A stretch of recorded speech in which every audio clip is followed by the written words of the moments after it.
m'appelle Olivia Harper et j'ai aujourd'hui 33 ans. Mais cette histoire commence quand j'en avais 16, debout dans ma propre allée, vêtu seulement d'une veste fine et de baskets usées, regardant ma famille dîner à travers la fenêtre de la cuisine alors que je grelottais par une température de -7 degrés. Tout a commencé 3 mois après le mariage de papa avec Lisa. Elle avait emménagé avec ses jumeaux, Dylan et Devin, tous deux âgés de 14 ans et pourri gâtés. Ce premier soir où elle m'a enfermé dehors, je n'arrivais pas à croire que c'était réel. J'avais passé tout l'après-midi à préparer sa fameuse recette de bœuf braisé, celle dont elle s'était vantée auprès de papa pendant qu'ils se fréquentaient. « Olivia, prends ton assiette dehors », a dit Lisa, la voix douce comme le miel mais le regard aussi froid que l'air hivernal. « Nous devons discuter d'affaires de famille. » Mais il gèle, ai-je protesté en cherchant du soutien auprès de papa. Il coupait sa viande, évitant mon regard. « Ne discute pas avec Lisa », a-t-il marmonné. Elle sait ce qui est le mieux pour cette famille. Je suis resté là, tenant mon assiette d'où s'échappait la vapeur du repas chaud, regardant Dylan et Devin me lancer des sourires narquois de l'autre côté de la table. Le bœuf braisé que j'avais passé des heures à perfectionner était là, à me narguer. Mais papa, c'est moi qui ai fait le dîner. J'ai nettoyé la maison. J'ai fait la lessive de tout le monde. Quelles affaires de famille ne puis-je pas entendre? Le visage de Lisa s'est tordu en une grimace laide. Les enfants ingrats n'ont pas à questionner les adultes. Dehors. Maintenant. La serrure a cliqueté derrière moi avec une finalité qui allait résonner tout au long des 6 mois suivants de ma vie. Ce soir-là, j'ai mangé du bœuf froid sous la lumière du porche, mes doigts trop engourdis pour tenir correctement la fourchette. Pendant ce temps, ils riaient et discutaient à l'intérieur de la maison chaude où ma mère était morte à peine 2 ans plus tôt. Le lendemain matin, Lisa a exposé les nouvelles règles au petit déjeuner. J'étais autorisé à rentrer à 20 heures précises, pas une minute avant. Le dîner était servi à 18 heures pile, et les enfants irrespectueux n'étaient pas les bienvenus à la table familiale. Qu'est-ce qui me rend irrespectueuse? Ai-je demandé, sincèrement confuse. J'avais d'excellentes notes, je faisais mes corvées sans me plaindre et je faisais de mon mieux pour m'adapter à notre nouvelle dynamique familiale. Questionner les adultes, c'est irrespectueux, a dit Lisa en beurrant le pain grillé que j'avais fait moi-même ce matin-là. Discuter, c'est irrespectueux. Faire des grimaces, c'est irrespectueux. Dylan a levé les yeux de ses céréales. Ouais, et tu fais toujours des grimaces quand maman te dit de faire des trucs. Je ne fais pas de grimaces, ai-je répondu avant de me reprendre. Était-ce discuter? Lisa a souri triomphalement. Tu vois, ça recommence. Ce ton. Cette attitude. Elle s'est tournée vers papa qui se cachait derrière son journal. Richard, tu vois ce que je veux dire? Elle ne peut pas passer 5 minutes sans être irrespectueuse. Papa a baissé son journal juste assez pour me regarder par-dessus. Olivia, fais juste un effort, d'accord? Lisa essaie de faire de nous une vraie famille. Mais nous étions une vraie famille avant. Avant quoi? La voix de Lisa est devenue tranchante. Avant que je ne sauve ton père de la noyade dans son chagrin. Avant que j'apporte une structure à cette maison. Avant que je commence à t'éduquer pour de vrai? Les mots m'ont frappé comme des coups de poing. Papa a plié complètement son journal et s'est levé. Je suis en retard pour le travail. Il a embrassé Lisa sur la joue, ébouriffé les cheveux de Dylan et Devin, et est passé devant moi comme si j'étais invisible. Cet après-midi-là, j'ai cuisiné du poulet et des boulettes, espérant gagner mon retour à la table du dîner. Au lieu de cela, je me suis retrouvé à nouveau enfermé dehors, regardant mes demi-frères jouer aux jeux vidéo sur le canapé où maman et moi avions l'habitude de lire ensemble. Dès la 3e semaine, la routine était établie. Chaque matin à 5 heures, je me levais pour préparer le petit déjeuner et les paniers repas. Après l'école, je me précipitais à la maison pour nettoyer et commencer le dîner. À 18 heures précises, papa m'enfermait dehors pendant qu'il mangeait les repas que j'avais préparés. Olivia traverse une phase, ai-je entendu Lisa dire à notre voisine, Madame White, à travers la fenêtre de la cuisine. Elle préfère manger dehors. Vous savez comment sont les adolescents. Madame White avait l'air confuse, jetant un coup d'œil là où je me tenais, frissonnante, près de la porte arrière. Par ce temps? Ils annoncent de la neige ce soir. Elle dit que ça forge le caractère, a continué Lisa, sa voix portant parfaitement à travers la vitre. J'admire son dévouement pour les repas en plein air. Je voulais hurler, frapper à la fenêtre et dire la vérité à Madame White. Mais si cela empirait les choses? Et si Lisa convainquait papa de m'enfermer dehors toute la nuit? À l'intérieur, Dylan et Devin se disputaient pour savoir qui aurait le dernier petit pain. Ceux que j'avais pétris à 5 heures du matin avant l'école. Papa était assis là, découpant son poulet, hochant parfois la tête à ce que disait Lisa, mais ne regardant jamais vers la fenêtre où sa fille se tenait gelée. Cette nuit-là, une pneumonie a commencé à s'installer dans ma poitrine. Le matin, je crachais du sang, mais Lisa a dit que je simulais pour attirer l'attention et m'a envoyé à l'école quand même. Je me suis effondré pendant la 3e heure de cours et j'ai passé 2 jours à l'hôpital. Quand je suis rentré, il y avait un chauffage d'appoint sur le porche arrière. Vous voyez? A dit Lisa à l'infirmière qui m'avait ramené. Je vous avais dit que nous nous adaptions à sa phase plein air. Richard lui a même acheté un chauffage. L'infirmière avait l'air sceptique, mais que pouvait-elle prouver? J'étais nourri, habillé et logé. Techniquement. Ce soir-là, blotti contre le chauffage d'appoint, le pansement de ma perfusion me grattant encore le bras, j'ai fait une promesse à la mémoire de ma mère. D'une manière ou d'une autre, je survivrai à ça. Et quand je le ferai, il y aurait des conséquences. En décembre, ma perte de poids devenait évidente. Madame White a commencé à laisser des gratins sur notre porche avec des mots marqués ou pour Olivia. Lisa les interceptait et les servait à Dylan et Devin comme goûter après l'école. Cette femme est tellement fouineuse, se plaignait Lisa à papa un soir, pendant que je les regardais manger les fameuses macaronis au fromage de Madame White.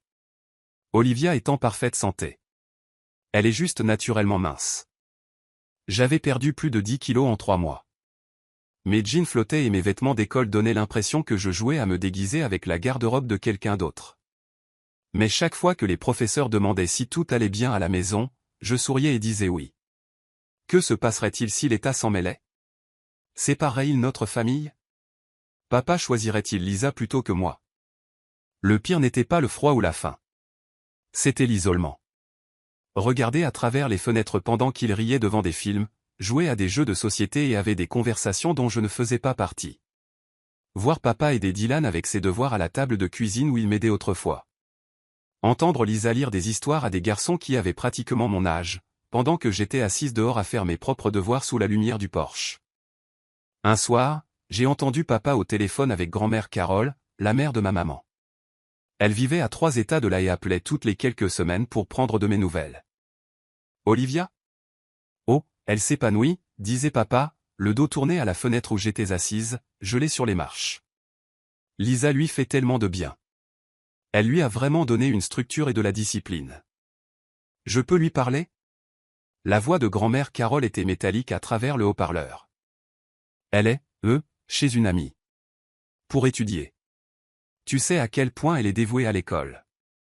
J'ai pressé mon visage contre la vitre froide, priant pour qu'il se retourne, qu'il me voie, qu'il se souvienne que j'étais sa fille aussi. Mais il a continué à parler, tissant des mensonges sur mon bonheur alors que j'étais assise devant sa porte verrouillée, plus seule que je ne l'avais jamais été de ma vie. Février a apporté un blizzard qui a duré 3 jours. La température a chuté à moins 26 degrés, et la ville a émis des alertes demandant aux gens de rester à l'intérieur. Ce mardi soir-là, je me tenais à la porte arrière avec 2 vestes fines et une paire de vieilles bottes de travail de papa, les regardant manger un ragoût de bœuf. S'il te plaît, ai-je mimé à papa quand il a jeté un coup d'œil vers la porte. S'il te plaît, il fait trop froid. Il a détourné le regard rapidement et a dit quelque chose à Lisa qui l'a fait rire. Elle m'a regardé à travers la fenêtre, a haussé les épaules de manière théâtrale, puis est retournée à sa conversation. Dylan et Devin n'ont même pas levé les yeux de leur téléphone. Le chauffage d'appoint avait rendu l'âme la semaine précédente. Lisa avait dit qu'on ne pouvait pas se permettre de le réparer parce que quelqu'un avait vidé le budget course en préparant des plats élaborés au lieu de dîners simples et économiques. Peu importait que je ne cuisine que ce qu'elle mettait au menu de la semaine. Cette nuit-là, j'ai trouvé refuge dans notre garage détaché, recroquevillé entre des pots de peinture et du vieux matériel de jardinage. Je sentais les engelures commencer à gagner mes orteils. Mon souffle formait des nuages visibles même à l'intérieur du garage non chauffé. Vers minuit, j'ai entendu la voix de papa par la fenêtre de la cuisine. On devrait peut-être la faire rentrer ce soir. Ça tombe vraiment fort dehors. Richard. La voix de Lisa était tranchante. Nous en avons déjà parlé. La cohérence est la clé. Si nous faisons des exceptions, elle n'apprendra jamais le respect. Mais et si elle tombait gravement malade? Elle va bien. Regarde. J'ai entendu la porte arrière s'entr'ouvrir. Olivia? Tu vas bien dehors? Je voulais dire non. Je voulais hurler que je mourrais, que mon propre père laissait sa nouvelle femme geler sa fille à mort. Au lieu de cela, j'ai répondu « Je vais bien », parce que pouvais-je dire d'autre? Si j'admettais que je n'allais pas bien, que ferait Lisa pour me punir demain? Tu vois. La porte a claqué. Elle va parfaitement bien. Arrête de t'inquiéter. C'est cette nuit-là que j'ai cessé de croire que papa me sauverait. La deuxième pneumonie a frappé plus fort que la première. Cette fois, je me suis effondré à la maison, juste là sur le porche arrière pendant qu'il prenait le repas du dimanche. À travers la porte vitrée, j'ai vu papa bondir de sa chaise, mais Lisa lui a saisi le bras. Elle cherche l'attention, l'ai-je entendu dire alors que les ténèbres envahissaient ma vision. Ne récompense pas ce comportement. Je me suis réveillé aux soins intensifs avec des tubes dans la gorge et des machines bipant autour de moi. Une assistante sociale nommée Janet était assise à mon chevet, ses yeux bienveillants remplis d'inquiétude. « Olivia, ma chérie, peux-tu me dire ce qui se passe à la maison ?» La question restait suspendue dans l'air entre nous. Je pouvais dire la vérité. Je pouvais décrire les portes verrouillées, les nuits froides, la faim, l'isolement. Mais qu'arriverait-il à papa? L'arrêterait-il? Lisa le convaincrait-elle que tout était de ma faute? Je tombe souvent malade, elle chuchotait, la gorge à vif à cause du tube respiratoire. J'ai un système immunitaire faible. Janet n'avait pas l'air convaincue, mais elle ne pouvait rien prouver. Quand papa et Lisa sont venus me chercher 3 jours plus tard, Lisa m'a tenu la main devant les infirmières en roucoulant sur à quel point elle avait été inquiète. Nous sommes tellement reconnaissants qu'elle aille bien, a dit Lisa, les larmes aux yeux, larmes qui ont disparu dès que nous sommes arrivés au parking. Dans la voiture, elle s'est retournée pour me faire face sur la banquette arrière. Refais-nous un coup comme ça et tu passeras un mois entier dehors au lieu de juste les soirées. Tu m'as bien comprise. Papa a serré le volant plus fort mais n'a rien dit.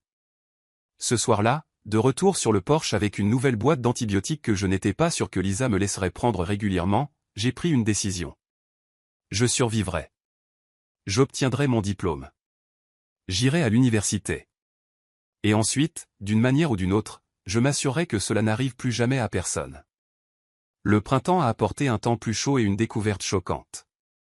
En nettoyant le bureau de papa un après-midi, j'ai trouvé un dossier marqué « Assurance Janet ». Le dossier d'assurance vie de ma mère. À l'intérieur se trouvaient des relevés montrant une police de 250 000 $, avec moi comme bénéficiaire principal. Il y avait aussi la documentation d'un compte séparé dont Lisa ignorait l'existence, un compte que ma mère avait ouvert pour mes études universitaires. Le compte fructifiait depuis 2 ans, depuis la mort de maman. J'ai tout photographié avec mon téléphone et j'ai soigneusement remis le dossier exactement comme je l'avais trouvé. Pour la première fois depuis des mois, j'ai ressenti autre chose que du désespoir. J'ai ressenti de l'espoir. Ce soir-là, enfermé dehors comme d'habitude pendant qu'il mangeait les lasagnes que j'avais préparées, j'ai commencé à planifier. 18 mois avant la remise des diplômes. Ensuite, je pourrais accéder à l'argent et quitter cette maison pour toujours. Olivia a meilleure mine, ai-je entendu dire Madame White à papa par-dessus la clôture le week-end suivant. Moins. Maigre. Ouais, Lisa veille à ce qu'elle mange plus, a répondu papa en lavant sa voiture dans l'allée. Vous savez comment les adolescentes deviennent obsédées par leur poids. J'étais assise sur le porche arrière, enfin autorisée dehors pendant la journée sans être enfermée. La chaleur ressemblait à un miracle après des mois de froid hivernal. C'est une si bonne fille, a continué Madame White. Toujours si polie. Vous devriez être fière. Je le suis, a dit papa, mais sa voix sonnait étrangement. Coupable. Cette nuit-là, il a frappé à la porte de ma chambre après que Lisa soit allée se coucher. Je faisais mes devoirs, reconnaissante d'être à l'intérieur où il faisait chaud. Et ma puce, a-t-il dit doucement. Comment vas-tu? Vraiment. Pendant un instant, j'ai pensé à tout lui dire. La faim, le froid, l'isolement, la peur. Le sentiment de mourir un peu plus chaque jour pendant qu'il restait assis à l'intérieur et laissait faire. Au lieu de cela, j'ai dit. Je vais bien papa, je me concentre juste sur l'école. Il a hoché la tête et est parti, fermant doucement la porte derrière lui. Je pense que nous savions tous les deux qu'il était trop tard pour l'honnêteté. La dernière année de lycée est arrivée comme une délivrance. Je me suis jeté dans les candidatures universitaires, les essais pour les bourses et le travail à temps partiel à la bibliothèque locale. Lisa se plaignait que mes horaires de travail interféraient avec la préparation du dîner, mais le travail me donnait une excuse pour être loin de la maison et un accès à des ressources qu'elle ne pouvait pas contrôler. J'ai été accepté à l'université d'État, ai-je annoncé un soir d'octobre, tenant ma lettre d'admission. Bourse d'études complète. Papa a levé les yeux de son dîner, la surprise et la fierté scintillant sur son visage. Olivia sait. C'est merveilleux. Ta mère serait si fière. La fourchette de Lisa s'est arrêtée à mi-chemin de sa bouche. C'est gentil chérie, mais tu sais que l'université n'est pas faite pour tout le monde. Peut-être devrais-tu penser à l'université communautaire d'abord ou juste trouver un emploi. Cette famille pourrait utiliser ta contribution financière. La bourse couvre tout, ai-je dit prudemment. Logement, nourriture, frais de scolarité, livres. Ça ne vous coûtera rien. Mais qui va aider ici? Je ne peux pas gérer cette maison et 2 garçons toute seule. Papa a froncé les sourcils. Lisa, elle devrait aller à l'université. C'est une bourse complète. Bien sûr qu'elle devrait y aller, un jour. Je dis juste qu'une année sabbatique serait peut-être intelligente. Laissons-la mûrir un peu plus. J'ai senti la sensation familière des murs se refermer sur moi. Mais cette fois, j'avais une issue de secours qu'ils ignoraient. Dans 6 mois, j'aurai 18 ans et j'aurai accès à l'argent de l'assurance vie de maman. Ils ne pourraient pas m'empêcher de partir à ce moment-là. Ce soir-là, pour la première fois en plus d'1 an, ils ont oublié de m'enfermer dehors. J'ai mangé mon dîner au comptoir de la cuisine pendant qu'ils étaient assis à la table de la salle à manger, mais au moins j'étais à l'intérieur. Cela ressemblait à une petite victoire, même si je soupçonnais que Lisa voulait juste m'avoir près d'elle pour surveiller mes projets universitaires. Les derniers mois de lycée sont passés dans un flou de préparation et de planification minutieuse. J'avais été accepté dans des universités à travers tout le pays, mais j'en ai choisi une à 3 États de là. Assez loin pour que les visites surprises soient difficiles.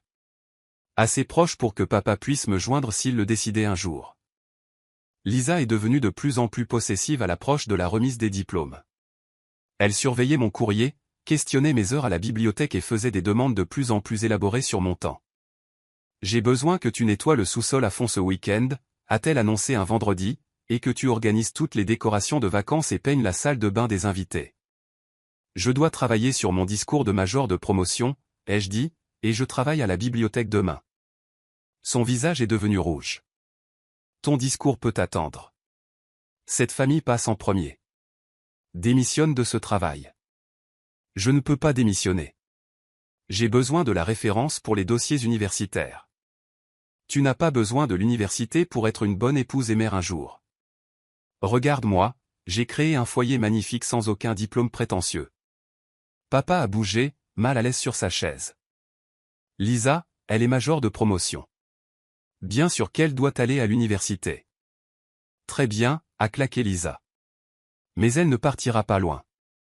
J'ai décidé qu'elle irait à l'université communautaire ici et vivrait à la maison. Nous avons besoin de son aide avec les garçons. Je l'ai fixé, sentant 2 ans de rage contenue bouillonner dans ma poitrine. Tu as décidé? N'utilise pas ce ton avec moi, jeune fille. Quel ton? Le ton de quelqu'un qui a gagné une bourse complète grâce à son propre travail acharné tout en cuisinant et nettoyant pour des gens qu'il a traités comme une domestique? La pièce est devenue silencieuse. Le journal de papa a craqué alors que ses mains se serraient dessus. Dylan et Devin ont levé les yeux de leur téléphone pour la première fois depuis des mois. La voix de Lisa était dangereusement calme. File dans ta chambre. Avec plaisir, ai-je dit en me levant. Au moins, c'est à l'intérieur de la maison. La veille de la remise des diplômes, Lisa a joué sa dernière carte. Je suis rentré de la bibliothèque pour trouver la porte de ma chambre cadenassée et mes affaires éparpillées sur la pelouse devant la maison. Puisque tu veux être irrespectueuse, a-t-elle annoncé depuis le porche, tu peux passer ta dernière nuit de mineur dehors, là où est la place des enfants ingrats. Papa se tenait derrière elle, le visage pâle mais silencieux. Dylan et Devin regardaient par la fenêtre comme si c'était un spectacle. Mes vêtements, ai-je dit en essayant de rester calme. Mes papiers importants. Mon ordinateur portable. Tu aurais dû y penser avant de faire l'insolente. Lisa a croisé les bras. Peut-être qu'une nuit dehors te rappellera où doit aller ta loyauté. J'ai rassemblé mes affaires éparpillées dans la pénombre grandissante, fourrant ce que je pouvais dans des sacs poubelles. Les voisins commençaient à remarquer l'agitation. Madame White est sortie, le visage inquiet. Olivia, qu'est-ce qui se passe? Elle fait sa diva, a crié Lisa. Crise d'adolescence. Elle ira bien. Mais Madame White s'est approchée pour m'aider à ramasser mes affaires. Ma chérie, as-tu besoin d'un endroit où dormir ce soir? Avant que je puisse répondre, papa a enfin pris la parole. Elle va bien. C'est juste de la discipline familiale. Madame White l'a regardé comme si elle le voyait pour la première fois. Richard, elle a 17 ans. Il va faire 4 degrés ce soir. Elle a des couvertures, a dit Lisa avec dédain. Et ça forge le caractère. Cette nuit-là, j'ai dormi dans la chambre d'amis de Madame White pour la première fois en 2 ans. Elle m'a fait un chocolat chaud et m'a demandé si je voulais parler, mais qu'y avait-il à dire? Dans 18 heures, je serai diplômé. Dans 3 mois, j'aurai 18 ans. Dans 4 mois, je serai parti pour toujours. Ta mère était mon amie, a dit doucement Madame White en m'apportant des couvertures supplémentaires. Elle t'aimait plus que la vie elle-même. Elle serait si fière de ce que tu es devenu. Le jour de la remise des diplômes est arrivé avec un temps printanier parfait. J'étais assise sur l'estrade en tant que major de promotion, regardant le public où papa était assis seul. Lisa avait refusé de venir, prétextant un mal de tête, bien que je soupçonne qu'elle ne pouvait pas supporter de me voir réussir. Mon discours portait sur la résilience, sur la survie dans des circonstances difficiles, sur le pouvoir de l'éducation pour transformer des vies. Je n'ai pas regardé papa pendant que je parlais, mais j'ai senti ses yeux sur moi tout le temps. Après la cérémonie, il s'est approché de moi maladroitement, tenant une petite boîte emballée. Félicitations ma puce. Ta mère elle serait si fière. Sa voix s'est brisée légèrement. J'ai ouvert la boîte pour trouver les boucles d'oreilles en perles de maman, celles qu'elle portait à chaque occasion spéciale. Celles que Lisa avait prétendu être trop chic pour moi. Merci, ai-je dit en les mettant immédiatement. Elle ressemblait à une bénédiction venue de l'au-delà. Pour l'université, a commencé papa, mais je l'ai coupé. C'est réglé. J'ai tout ce dont j'ai besoin. Il avait l'air de vouloir en dire plus, peut-être s'excuser, peut-être expliquer. Au lieu de cela, il m'a juste serré brièvement dans ses bras et s'est éloigné. Ce soir-là, Madame White a organisé une petite fête de fin d'études pour moi. Juste elle, son mari et le couple âgé de 2 maisons plus loin qui m'avaient toujours fait signe quand ils me voyaient dehors à l'heure du dîner. C'était petit et calme, mais cela ressemblait plus à une famille que tout ce que j'avais vécu en 2 ans. 3 mois plus tard, le jour de mes 18 ans, je suis allé à la banque et j'ai accédé à l'argent de l'assurance vie de ma mère. Le compte avait atteint plus de 300 000 $ grâce aux intérêts et à des investissements prudents. J'ai payé mon premier semestre d'université intégralement et j'ai mis le reste sur un compte d'épargne. Papa a appelé ce soir-là. Joyeux anniversaire, Olivia. Merci. Alors, tu as hâte d'aller à l'université? Oui. Je pars la semaine prochaine. Un long silence. Tu veux qu'on dîne ensemble? En famille? Pour fêter ça. J'ai pensé au fait de m'asseoir à leur table de salle à manger, mangeant la nourriture que j'avais cuisinée pendant qu'ils parlaient autour de moi. J'ai pensé aux 18 mois passés debout dehors dans le froid, à les regarder vivre leur vie à travers les fenêtres. Non merci, papa. J'ai des projets. L'université était tout ce dont j'avais rêvé et plus encore. J'ai excellé académiquement, je me suis fait de vrais amis pour la première fois depuis des années, et j'ai lentement appris à quoi ressemblaient des relations familiales normales en observant mes colocataires interagir avec leurs parents. Je me suis spécialisé en pré-droit avec un accent sur la défense de la famille. Chaque devoir que j'écrivais, chaque étude de cas que j'analysais, chaque stage que je poursuivais visait un seul but, protéger les enfants qui ne pouvaient pas se protéger eux-mêmes. Papa appelait occasionnellement, pour les anniversaires, les fêtes, les événements majeurs. Les conversations étaient guindées et brèves. Il ne mentionnait jamais Lisa et je ne demandais jamais. J'ai appris par Madame White que Dylan et Devin avaient tous deux abandonné le lycée et vivaient au sous-sol, sans emploi et sans but. L'école de droit était plus dure mais plus gratifiante. Je me suis spécialisé en droit de la famille et en planification successorale et j'ai obtenu mon diplôme avec la mention summa cum laude. Mon premier emploi était dans un cabinet qui traitait des cas de protection de l'enfance.